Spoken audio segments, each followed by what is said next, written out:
ये बात हुई कि अगर अमेरिका की धरती पर बाबा साहब के नाम पर सड़क का नामकरण हो सकता है, तो बाबा साहब अम्बेडकर ने जो संविधान बनाया भारत का, और भारत की जो नई संसद बनी है, क्या उस संसद का नाम बाबा साहब अम्बेडकर के नाम पे नहीं होना चाहिए?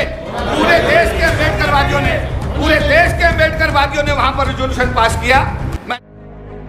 अमेरिका से भारत वापस आने पर केपी चौधरी का हुआ भव्य स्वागत।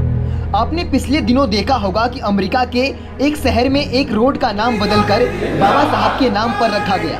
इस महान कार्य में शामिल होने के लिए कई देशों से बाबा साहब के चाहने वाले को बुलाया गया था, जिसमें भारत की ओर से माननीय केपी चौधरी जी को बुलाया गया था। इसके साथ ही अमेरिका की मेयर जूली बैन, अमेरिका के सचिव रणधीर जायसवाल और माननीय केपी चौधरी जी ने साथ में मिलकर रस्सी खींचकर बाबा साहब अम्बेडकर के नाम से सड़क का नामांकरण किया। अमेरिका से 10 दिन के दौरे पर भारत वापस आने पर भारतवासियों को केपी चौधरी ने क्या संदेश दिया, आइए सुनते हैं उनके ही मुख से।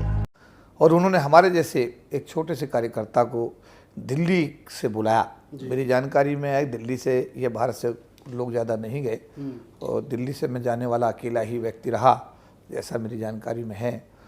और वहाँ जाकर के 25 जून को ये कार्यक्रम था। मुख्य कार्यक्रम एक सभा के रूप में था, उसमें सभी लोगों ने अपनी संबोधन किए। तो मैंने भी अपने संबोधन में उनका धन्यवाद किया। श्री गुरु रविदास महासभा न्यूयॉर्क और बेगमपुरा कल्चरल सोसाइटी न्यूयॉर्क का मैंने धन्यवाद किया।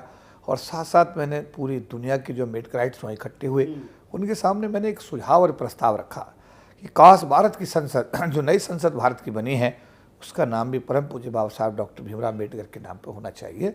और मेरे प्रस्ताव को सैर ध्वनि से एक मत होकर के पूरी दुनिया के लोगों ने स्वीकार किया, और उसमें प्रस्ताव पारित किए गए। और पारित प्रस्तावों की जो है पत्र के माध्यम से दोनों संगठन यानी बेगमपुरा कल्चरल सोसाइटी न्यूयॉर्क और हमारा श्री गुरु रविदास महासभा न्यूयॉर्क, दोनों ने प्रस्ताव पारित करके अपने पत्रों के माध्यम से प्रधानमंत्री जी को उसमें भेजे। और उनकी प्रति जब मुझे दी गई, तो आज मैं प्रधानमंत्री कार्यालय में खुद जा कर के दोनों पत्रों की प्रति को मैं वहाँ पर रिसीव करा करके आया था।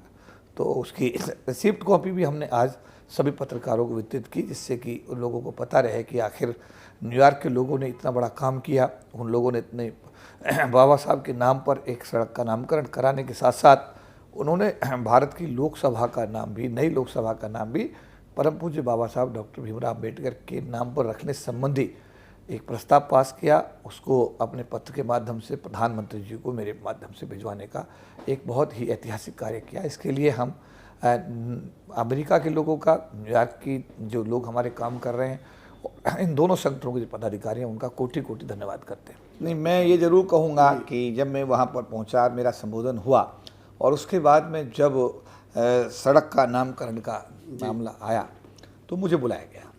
और वहाँ की जो जूली वॉन, जो वही मेयर हैं, जो वहाँ की मेयर थी, और जो वहाँ के कॉन्सुलेट जनरल, जो भारत सरकार के प्रतिनिधि IFS अधिकारी वहाँ पर हैं, रंजीत जायसवाल साहब, तो 3 लोगों को ऑथराइज़ किया गया कि सर आप इसका आना। तो हम तीनों ने इकट्ठे जब रस्सी खींची, तो वो क्षण मेरे लिए, मैं कहूँगा अपने सभी भाइयों को कि वो क्षण मेरे लिए बड़े गौरव के क्षण थे कि मेरे जैसे छोटे से कार्यकर्ता को अपने मसीहा बाबा साहब डॉक्टर भीमराव अम्बेडकर जी के नाम पर जो सड़क का नामकरण किया जा रहा है, उसकी रस्सी खींचने का सौभाग्य मेरे जैसे कार्यकर्ता को मिला। तो मैं इसके लिए परम पूज्य बाबा साहब डॉक्टर भीमराव अम्बेडकर जी का बहुत मलया आभारी हूँ, उनका कोटि कोटि उनको नमन करता हूँ।